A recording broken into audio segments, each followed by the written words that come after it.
ശിവശങ്കര മേനോനും രാജീവും കൂടി പോലീസ് സ്റ്റേഷനിലെത്തി. അവരാദ്യം SIയെ കണ്ടു. SI അവരോട് കാര്യങ്ങളൊക്കെ പറഞ്ഞു. ഇവർക്ക് ജാമ്യം കിട്ടാൻ ബുദ്ധിമുട്ടാണ്. നിങ്ങൾ വക്കീലിനെ വെച്ച് നോക്കിക്കോളൂ, പക്ഷേ ജാമ്യം കിട്ടില്ല. അവരെന്തായാലും 1 മാസത്തേക്ക് റിമാൻഡ് ചെയ്യും. അത് കഴിഞ്ഞിട്ട് നിങ്ങൾ ശ്രമിച്ചു നോക്കൂ എന്ന് പറഞ്ഞു. എന്നിട്ട് അവർ CIയെ കാണണമെന്ന് പറഞ്ഞപ്പോൾ CIയുടെ അടുത്തേക്ക് കൊണ്ടുപോയി. CI പറഞ്ഞു, ഒരു ഹെൽപ്പും ഇവിടെ നിന്ന് പ്രതീക്ഷിക്കേണ്ട, എന്തായാലും അവരെ റിമാൻഡ് ചെയ്യും, അവർക്ക് ജാമ്യം കിട്ടില്ല എന്ന് പറഞ്ഞു. ഇനി അഥവാ കേസിന് എന്തെങ്കിലും മാറ്റം ഉണ്ടാവണമെങ്കിൽ ആ പെൺകുട്ടി മൊഴിമാറ്റി പറയണം. മൊഴിമാറ്റി പറഞ്ഞാലും വേറെ സാഹചര്യ തെളിവുകളൊക്കെ ഉണ്ട്, അങ്ങനെ രക്ഷപ്പെടാൻ ആർക്കും പറ്റില്ല. എന്തായാലും ജയിൽ ശിക്ഷ അനുഭവിച്ചേ പറ്റൂ. പിന്നെ ഒരു നല്ലൊരു വക്കീലിനെ വെച്ചാൽ ശിക്ഷയിൽ കുറച്ച് ഇളവ് കിട്ടും, അല്ലാതെ വേറൊരു വഴിയില്ല എന്ന് പറഞ്ഞു. അപ്പോൾ രാജീവ് ചോദിച്ചു, ഞങ്ങൾക്ക് അവരെ ഒന്ന് കാണാൻ പറ്റുമോ എന്ന് ചോദിച്ചു. എന്തായാലും നിങ്ങൾ കണ്ടോളൂ, മതിയാവോളം കണ്ടോളൂ, ഇനി 1 മാസത്തേക്ക് ചിലപ്പോൾ കാണാൻ പറ്റിയില്ലെങ്കിലോ എന്നൊക്കെ പറഞ്ഞു. എന്നിട്ട് അവരെ രോഹിത്തിൻ്റെയും ഹരിയുടെ അടുത്തെത്തിച്ചു. രോഹിത്തും ഹരിയും കൂടി തറയിലിരിക്കുകയായിരുന്നു. ഇവരെ കണ്ടപ്പോൾ അവർ എണീറ്റു.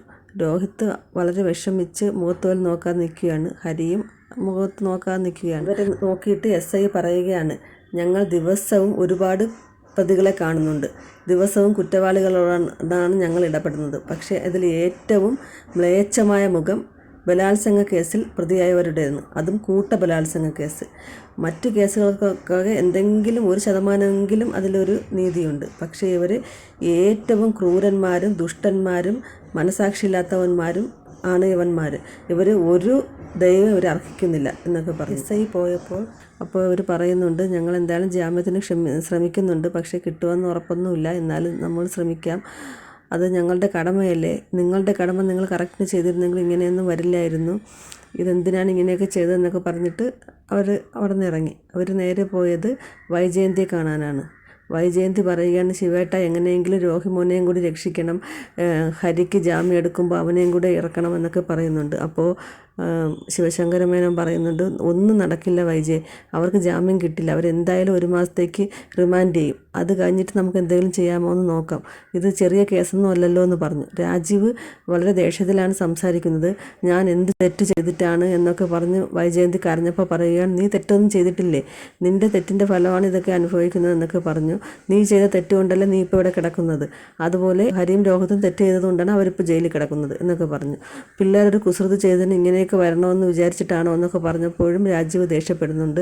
ഇതാണോ കുസൃതി, ഇങ്ങനെയാണോ കുസൃതി ചെയ്യുന്നത്, നീ അപ്പോൾ അന്ന് ആഗ്രയിൽ കാണിച്ചത് കുസൃതിയായിരുന്നു, പിന്നെ നീ അലീനയോട് കാണിച്ച തെറ്റിനൊക്കെയാണ് ഈ അനുഭവിക്കുന്നത് എന്നൊക്കെ പറഞ്ഞു.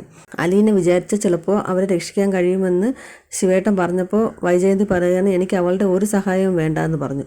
അപ്പോൾ രാജീവ് പറഞ്ഞിട്ടുണ്ട്, അന്ന് അലീനയല്ലേ സഹായിച്ചത്, അന്ന് അലീന കേസ് കൊടുത്തിരുന്നെങ്കിൽ ഇപ്പോൾ ഇവരൊക്കെ ജയിലിൽ കിടക്കില്ലായിരുന്നു, അന്ന് അവൾ രക്ഷിച്ചു, പിന്നെ ഇപ്പോൾ എന്താണ് പ്രശ്നം, അതുപോലെ അവളെ പോലീസ് സ്റ്റേഷനിൽ കൊണ്ടുവന്ന് CI ഒരുപാട് നിർബന്ധിച്ചു എന്നാണ് കേട്ടത്, പക്ഷേ അവൾ പരാതിയൊന്നും എഴുതി കൊടുത്തില്ല എന്നൊക്കെ പറഞ്ഞപ്പോൾ എനിക്ക് അവളുടെ ഒരു കാര്യവും കേൾക്കണ്ട, അവളെപ്പറ്റി പറയാനാണോ നിങ്ങൾ ഇങ്ങോട്ട് വന്നത് എന്നൊക്കെയാണ് പറയുന്നത്.